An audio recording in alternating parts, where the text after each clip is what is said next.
Testünk üzenetei, 25. rész. A szédülés. Azt hiszem, sokan megéltük már a szédülést, és hogy milyen kellemetlen tünetekkel járhat együtt. Nagyon sok minden állhat a háttérben, mégis igen beszédes, és szinte már egyértelmű rálátást tud adni, ha nyitottak és teljesen őszinték vagyunk önmagunkkal. Ha megkérdezzük magunktól, hogy mit jelent számunkra maga a szédülés, akkor vajon mi minden érkezik meg válaszként? Az én válaszaimban a következők jelennek meg. Egyensúly elvesztése, bizonytalanság, gyengeség érzése, a középpontból való kibillenés. Aztán előjönnek azok a gondolatok, amik így szólnak. Támasztra van szükségem, forog velem a világ. Kicsúszott a talaj a lábam alól. Padlóra kerültem. Vajon mi mindenre utalhat mindez? Mindenkinek más a története, más a megoldási rendszere, és mások az igényei. Amikor valaki megszédül, vagy egy betegség járulékaként éli meg a szédülés adta testi-lelki állapotokat, az minden esetben jelzi, hogy valami elcsúszott, valami nem stimmel.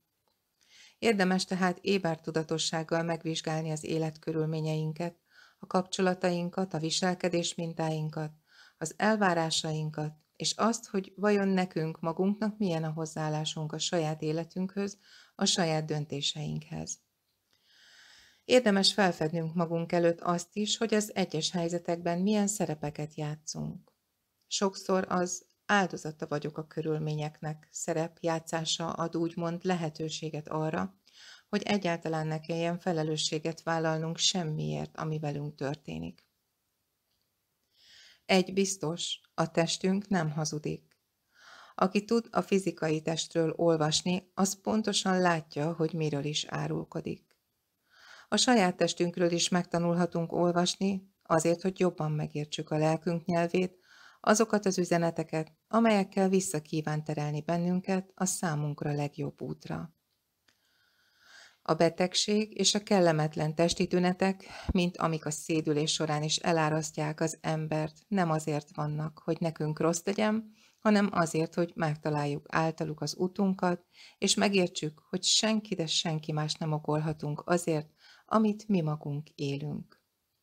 Tudom, ez nem könnyű gondolat, mégis érdemes időt adni a megemésztésére.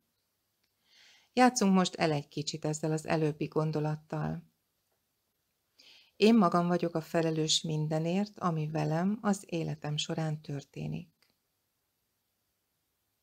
Mi van akkor, ha ez tényleg igaz, és beépítjük a hitrendszerünkbe? Hogyan mutatnak utat a testünk üzenetei, ha ebből a gondolatból tekintünk mindenre? Nézzük. Szédülök. Elvesztettem az egyensúlyomat. Nem találok kapaszkodókat. Bizonytalannak érzem magam, nem tudom, hogy mit tegyek. Minden forog, minden instabil. Ez nagyon ijesztő. Megállásra, törődésre és biztonságra vágyom. Figyelmet szeretnék kapni. Nos, rálátva arra, és a magunk számára őszintén megfogalmazva mindazt, ami tényleg zajlik bennünk, képessé válunk a félelmünk ellenére szívesen fogadni azt, ami érkezik a bensőnkből, hogy felfedje magát előttünk. Amikor tudjuk és felvállaljuk, hogy nem okolhatunk mást a dolgok menetéért, hanem felvállaljuk a bennünk zajló folyamatokért, így a szédülésért is a felelősséget, akkor teljesen más alapokról tekintünk magunkra és a környezetünkre. Ezen a ponton talán már azt is el tudjuk fogadni, ami épp van, és szívesen fogadjuk mindazt, amit kapunk, úgy, ahogy azt adni tudják nekünk. Előfordul, hogy rálátunk egy régi mintára. Például arra, hogy eddig elvártuk a figyelmet és a törődést, amit lehet, hogy meg is kaptunk, csak nem úgy, ahogy azt mi elképzeltük. Ilyen helyzet lehet az, amikor kirepülnek a gyerekek, és a szülők magukra maradnak. Gyakran produkál a test olyan tüneteket, amikkel úgymond visszahívják a gyerekeket. Az öröm helyett a hiányt élik a szülők. emiatt csalódottak, szomorúak, és talán dühöngenek is, míg nem a szédülés rávilágíthat arra, hogy pontosan mi is történik. Ha hitünk szerint mi vagyunk a felelősek a velünk történő dolgokért, akkor az a kérdés, hogy hogyan hoztam létre ezt az állapotot? Mit tegyek azért, hogy visszataláljak a belső egyensúlyom harmóniájához?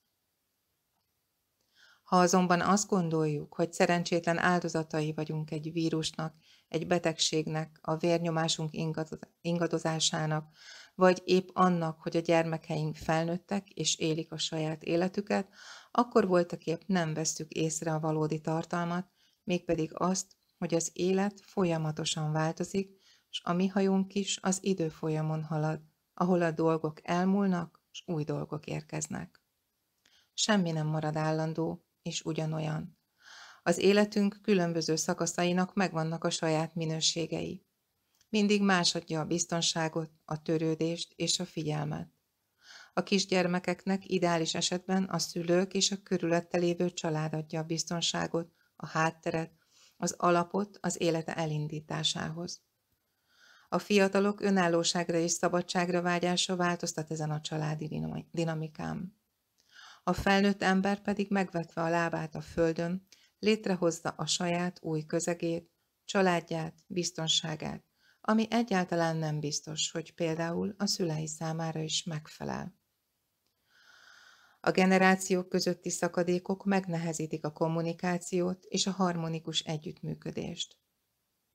A szétszakadt családok, ahol nem csak a vállások miatt, hanem a társadalmi felépítés miatt is külön vannak a generációk, a gyerekek az óvodában és az iskolában, saját életkoruknak megfelelő csoportokban, a szülők a munkahelyen, a nagyszülők megint külön, talán több kilométerre valahol a messzeségben, nem könnyíti meg a törődést és a figyelem megadásának lehetőségét.